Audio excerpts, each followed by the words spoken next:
এখনও এখানেই আছি আমি। ওকে ভর্তি করে দিয়েছি।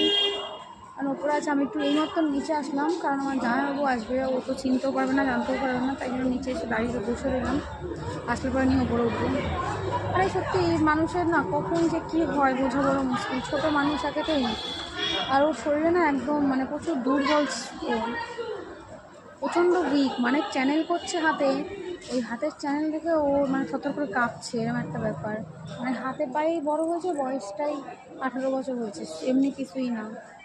তো যাই হোক, জামাইবাবু আসলে আমি বেরোবো, বাড়ি যাব। আর তোমাদেরকে এই আপডেটটা দিলাম যে ভর্তি হয়ে গেছে। ভর্তি হওয়ার পরে স্যালাইন চলছে, নিচ থেকে তো অক্সিজেন দিচ্ছিলো, তোমাদের দেখিয়েছিলাম, অক্সিজেন দিয়েছে, ভেনে ইঞ্জেকশন দিয়েছে। আর ওপরে ভর্তি করাতে মানে ট্রিটমেন্ট স্টার্ট ইনস্ট্যান্ট করে দিয়েছে। তো এখন ওপরে স্যালাইন চলছে, 2 বোতল কমপ্লিট করে 3 নম্বর বোতল টানছে। আর ব্লাড নিয়ে গেল, ওখানে আবার ইঞ্জেকশন দিল। মানে কী শাস্তি না মানুষের, সত্যি কী বলবো। আর মানে এত সময় খারাপ যাচ্ছে, কী বলবো। ওইদিকে দিদিকে নিয়ে মা গেছিলো ডাক্তার দেখাতে। মানে কী যে হচ্ছে কিছু বুঝে উঠতে পারছি না। আমার কাল রাত থেকে আমার নিজের শরীরটা ভালো লাগছে না, না তোমাদেরকে আমি কালকেও বলছিলাম। তার জন্য মা সকালবেলায় ফোন করে আমাকে বললো কি রুসুনা তুই রান্না করবি না, আমি রান্না করে দেবো, ওখানে শরীরটা এখন ভালো না। আমি ঘরে স্নান টান করে বসেছিলাম, সেটা চালিয়ে একটু রিল্যাক্স করছিলাম কাজবাজ সেরে।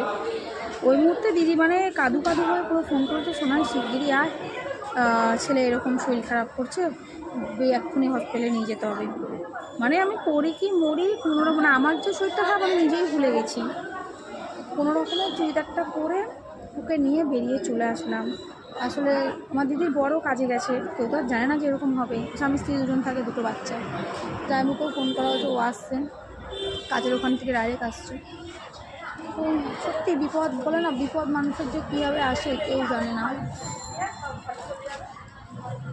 মানে আমার নিজেরই জানো তো, আমার মানে বললাম না তোমাদের কদিন ধরেই বলছিলাম আমি যে আমার রাতে ঘুম হচ্ছে না, আমার বুকের ভিতর না কেমন ধরপড় ধরপড় করছে, আমার নিজের শ্বাস নিতে কষ্ট হচ্ছে, মনে হচ্ছে একটা সাফোকেশন হচ্ছে ভেতরে। মানে সব নানান বিষয়, আর আমি জানি এগুলো আমার উইকনেস থেকে হচ্ছে। মানে একটু টেনশানে আছি, অবশ্যই আছি টেনশানে, সেটা তো অস্বীকার করার তোমাদের কাছে কোনো জায়গা নেই। একটু চিন্তাতে আছি। তো ওভারঅল সব কিছু নিয়ে আমার নিজের শরীরটা ভালো লাগছে না। কিন্তু যখন এরকম নিজের মানুষের কেউ অসুস্থ থাকে না, তখন আর নিজের শরীরের খেয়াল থাকে না। সকাল দিয়ে এখন একটা বিস্কিট অব্দি মুখে দিইনি, মা ফোন করে যে কিছু খাই, হসপিটালে দিয়ে কী খাবো বলো তো, আর না আমি কিচ্ছু খাবো না, আমি বাড়ি এসে আগে স্নান করবো তারপর খাবো। দেখি কখন যাই।